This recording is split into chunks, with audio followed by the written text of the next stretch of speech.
interrupt this program to bring you Courage, the Cowardly Dog Month. Whole month of Courage, the Cowardly Dog. First appearing in 1996, it was picked up by Cartoon Network, who work in the middle of Burbank, and directed by cartoonist John Dilworth. Though many years have passed since the original air date, it's now time for Zack to celebrate this great show. Well, old sport, what do you think? Neat. Hey guys, Zack here, and welcome back to Courage Month. So, today's episodes we're going to be reviewing are the House of Discontent and the Sandwell Strike. So, let's get into both of those.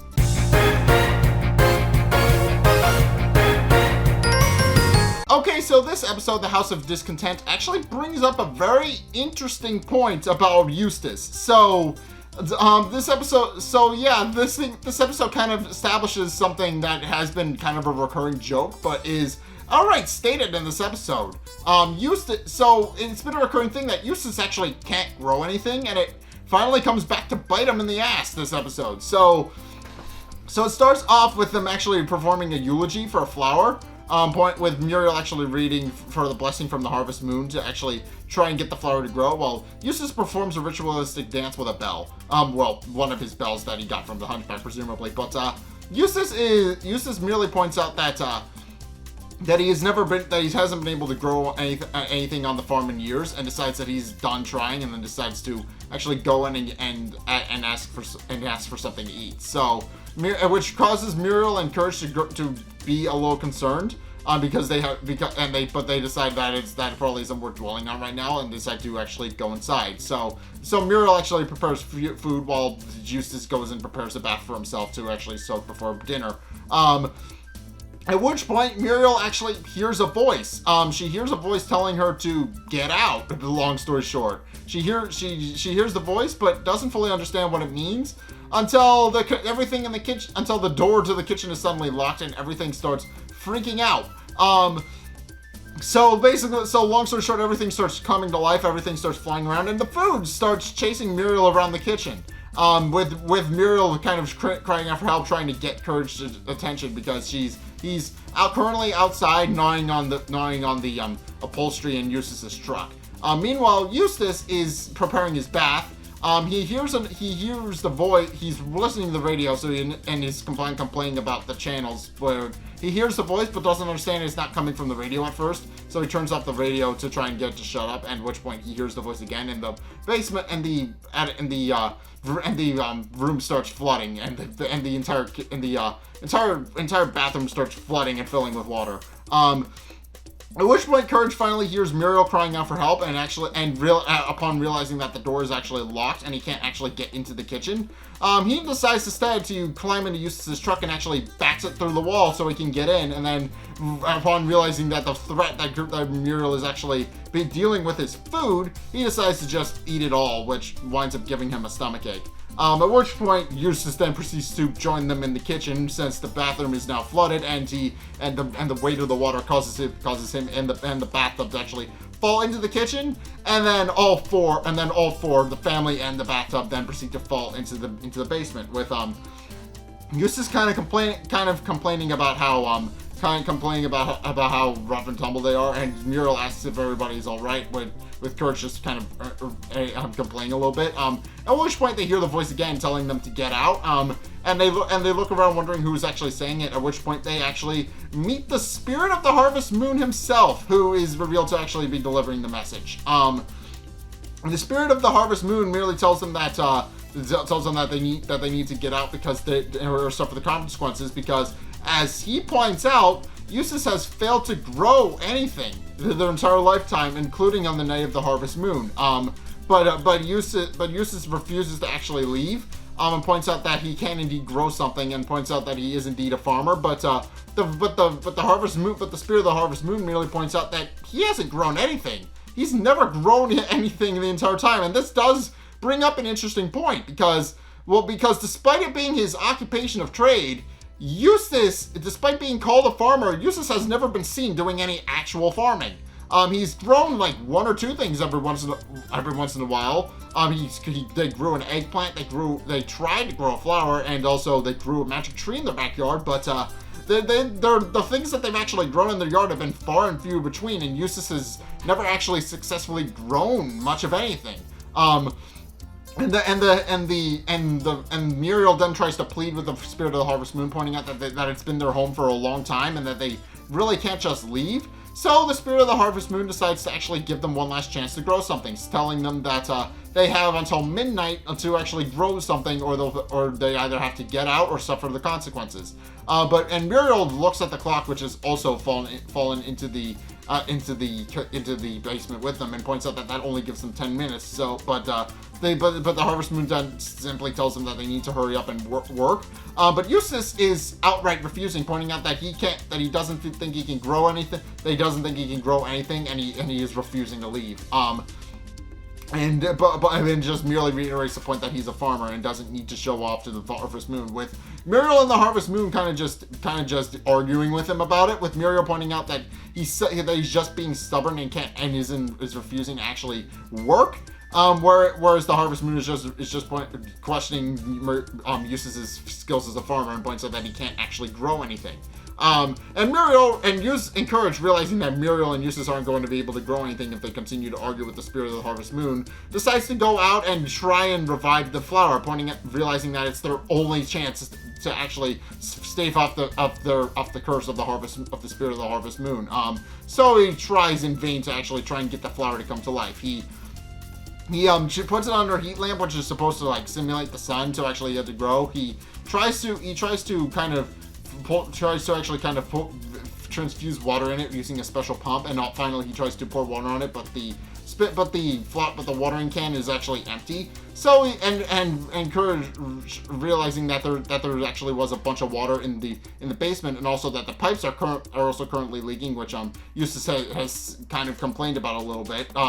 Decides to actually bring it back into the basement to actually try and water the plant. But by this point, it's too late, and midnight has finally rolled around. So at which point the Harvest Moon leaves and reiterates his warning about how they need to either get out or suffer the consequences, and then he disappears. And Eustace continues to still refuses to leave. With Muriel points out that he's just being stubborn again, at which point the cellar doors actually slam shut, so Courage actually isn't able to get in that way, and also the rest of the house closes up as well. And then the heat in the basement starts to rise, and everything starts to get all melty, and Eustace and Muriel start to sweat. And Eustace merely points out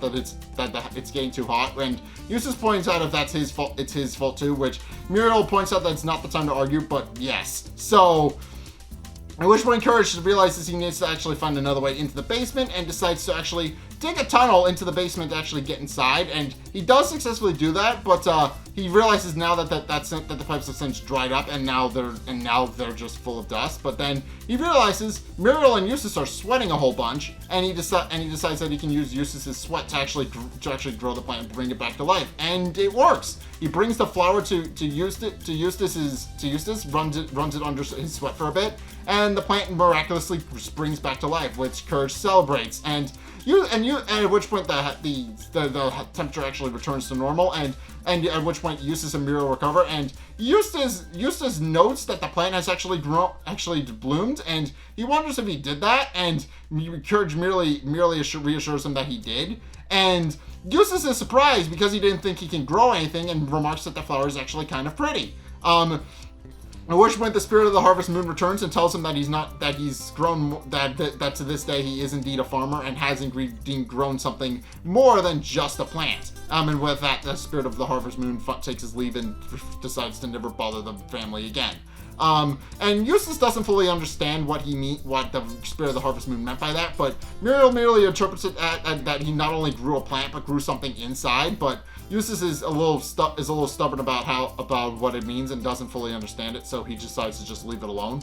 At which point Muriel and Courage reflect on that point and point out that in his own way, Eustace has officially grown and has officially kind of figured out that it is good to actually grow things, and actually has decided to start honoring his land in his own way. Obviously, the episode ends with Eustace trying to sell the flower for money, because that is one of his defining character traits. But it is worth noting that this is one of the first that Eustace does finally see the value in actually trying to grow something in his own way. He does wind up becoming greedy as a result and tries to grow things for monetary gain now. But he does define the value in actually growing something. So yeah, this episode does bring up an interesting point and kind of rectifies it a little bit by pointing out that Eustace hasn't actually grown anything despite being a farmer. He's never been seen doing any actual farming before this episode. He's always just been repairing the house, fixing his truck, and a couple of other different things that are essential tools of the trade for any sort of farmer, since you do need to be able to do manual labor. But the actual farming part he's been struggling with for a long ass time. So I'm proud of him. This episode finally shows him actually growing something of his own volition, and he's proud of himself, and he should be. He actually grew something, and that's very impressive. But in any case, that's my review of House of Discontent. Onward with the next review.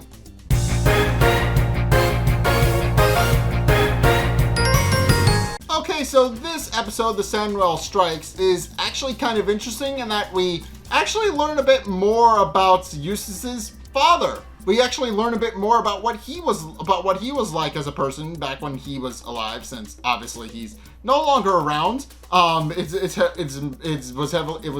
kind of just implied that he's no longer around since his wife is currently single and his son never mentions him. But in any case, it starts off with everybody just sleeping in bed. Eustace, Muriel, and Courage are all curled up on the master bed, and at which point the Sandwell actually shows up and rams into the house, which sends them all flying out of bed, and gives them a very rude awakening.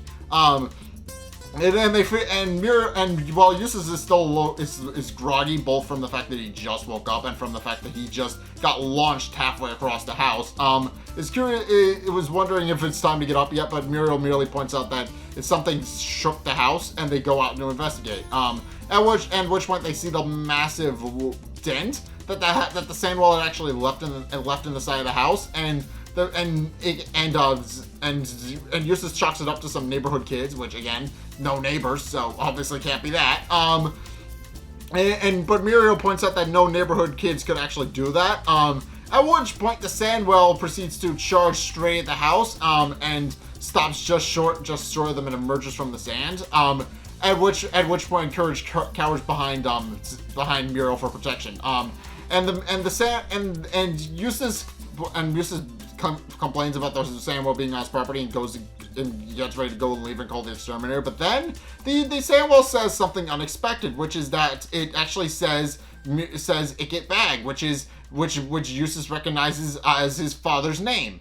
The Sandwell then proceeds to go on, pointing out that that Icket actually stole his accordion and he wants it back.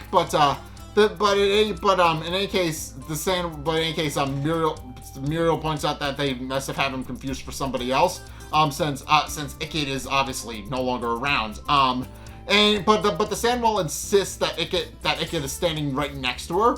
At which point Muriel points out that they must have Eustace confused for his father. At which point Eustace pulls out a picture of his dad, and we actually see what his father looks like, and we find out that other than his massive feet and the beard, he's actually a dead ringer for his father. He looks exactly like Icket does. Eustace once again insists that he doesn't have the Sandwell's accordion and points out that it's at his mom's house and he doesn't have it.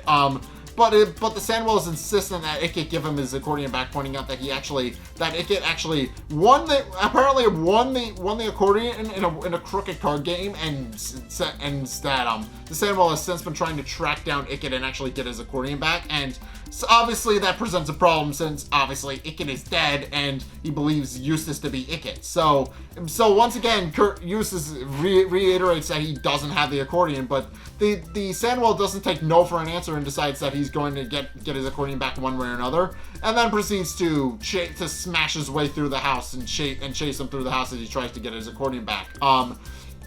Eventually they wind up being cornered in the attic by the Sandwell, where the Sandwell is insistent that now that he has them cornered, he needs to give him his accordion back. But again, Eustace reiterates that he doesn't have the accordion. So the Sandwell decides that if Ickett isn't going to give his accordion back, then he's just going to eat him and shake him up until he gives it back. At which point he rams Eustace and Muriel, puts him in his mouth, and then proceeds to dive up and down through the sand to actually shake them up and get them to give his accordion back. So at which point Courage realizes the only person who could actually help him, since obviously it's been stated over and over again that Ma Bag currently has the accordion. Eustace decides to go to her trailer, which is revealed to be very close by to the family residence, and Courage actually knocks on her door, and Ma greets Courage, and Courage then proceeds to explain the situation to her.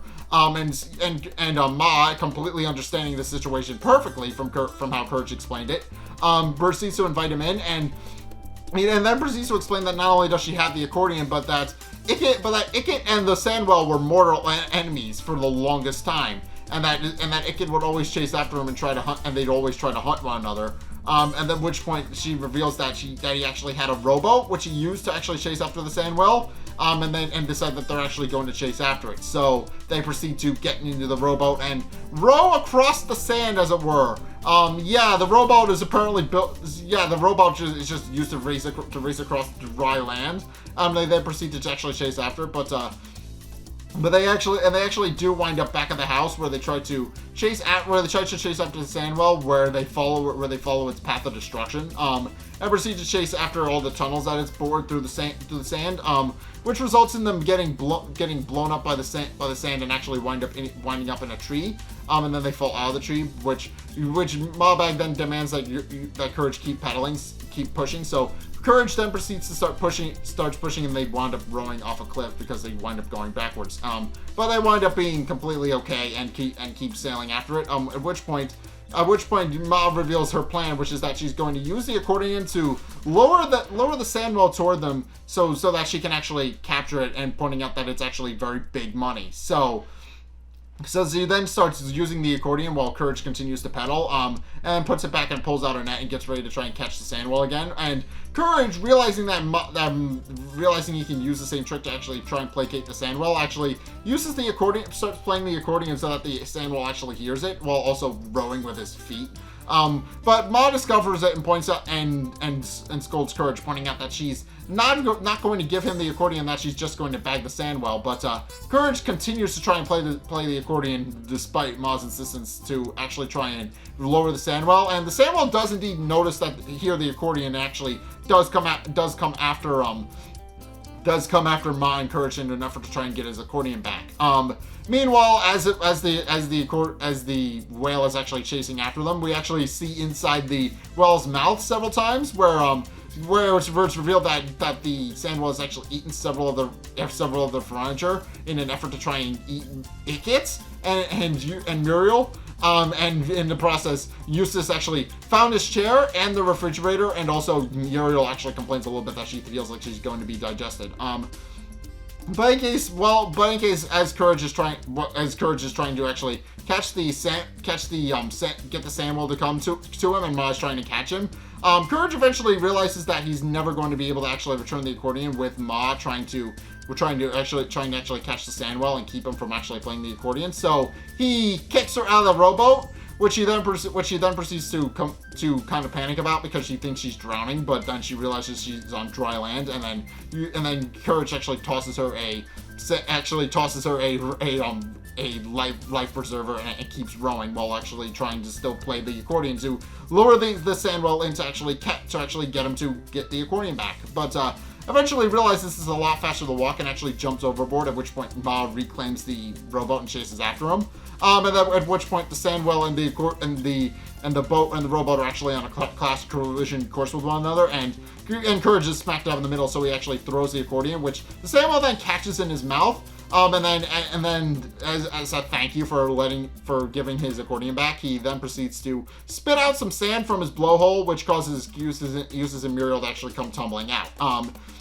And use and also several of their furniture as well. One of which is their mattress, which Courage then proceeds to use to save Muriel, but not Eustace, since there's not enough room for him on the mattress, and Courage and he's about to land on top of Courage, so Courage just runs out of the way, and Eustace winds up getting badly injured as a result of that. But in any case, with the Sandwell now placated, Maabag then decides to take this opportunity to actually try and catch the Sandwell with her net, only to discover that Courage had actually clipped her net many minutes ago. So the net is now completely useless. And now face to face with the very angry looking Sandwell then proceeds to eat her, and then carries her off, and then proceeds to tunnel into the dirt and runs off. And merely remarks that everything had worked out for the better, but then Eustace points out that the Sandwell actually has his mother, but Muriel just reiterates her previous point that everything worked out for the better. So, and yeah, Eustace's mom is kind of terrible. So we're not really supposed to like her or feel sorry that she got eaten by a Sandwell. And she kind of deserved it for trying to bag the Sandwell in the first place. But in any case, now that everything is back to normal and everything is safe and happy, Muriel then wonders what exactly it is that the Sandwell wanted with his accordion in the first place. And then we find out, which is that apparently the Sandwell is part of a troupe of other accordion-playing Sandwells, and they were actually supposed to perform, and the Sandwell realized he needed his accordion to actually play in the performance, so he went to go get it. And now that he actually has his accordion, he's able to actually join in on the performance. So, and then when they get their standing ovation, the Sandwell blows out sand in appreciation, and Ma comes tumbling out, complaining about how she got the cheap sheets, and then she falls into the audience after that. So yeah, this episode is interesting in that it kind of explains a little bit more about what Icket was like back in the day, back when he was still around and still kicking. But yeah, this episode does kind of explain how Icket is also kind of greedy, much like his son, and is also a dead ringer for his son, and also that he played a Sandwell in a card game and got his accordion away from him. So yeah, Icket apparently was not. We don't really know what kind of person Icket was like, but it's safe to say he wasn't a very good person if he was cheating people out of their hard-earned possessions. So probably not the best person to be, trying to see as a role model. But this just kind of implicates that Eustace's entire family is terrible. This episode implies that not only is Eustace's mother not a very kind person, but his father wasn't as well. And I wouldn't be surprised if Horst winds up not being a very pleasant person either. I wouldn't be surprised if that winds up being a reveal at a later point. But in any case, that's my review of the Sandwell Strikes and also this episode of Courage the Cowardly Dog. What did you guys think? Let's get discussing them in the comment section down below, or our Fireman Discord server, link in the description. Anyway, thank you guys so much for watching. If you enjoyed, be sure to like, comment, and subscribe. Also, be sure to follow me on Twitter in the description below. If you want to keep up with what's going on with the channel, that's actually the best way to do that, so I do recommend going to check that out. And also, be sure to check out my Patreon if you want to help support future projects like this. Obviously this is a very big project, and I would like to make more of these, so if you guys want to go support me, again, the link is down in the description. And finally, if you want to see more content from me, there's actually two ways you can do that. One is by checking out my Twitch down in the description below. I am streaming every Sunday, 2:30 Eastern Standard Time, and I am streaming horror games to go along with Courage Month. So if you want to see those, by all means, link is down in the description. And also, if you want to see even more content from me other than that, then be sure to check out the videos linked in the end screen. The top video is the most recent one. It may or may not be this one, and it may or may not be Courage related. Whereas the bottom video is the video recommended to you based on what you've already seen from me. So, and again, may or may not be Courage related. So, if you want to try something new, or see more of what you like, or just want more Courage in general, because let's be honest, that's what you guys are here for, then be sure to check either of those videos out. But, regardless of whether or not to do any or all those things, thank you guys so much for watching, and until next time, I'll see you guys in the next video. Peace!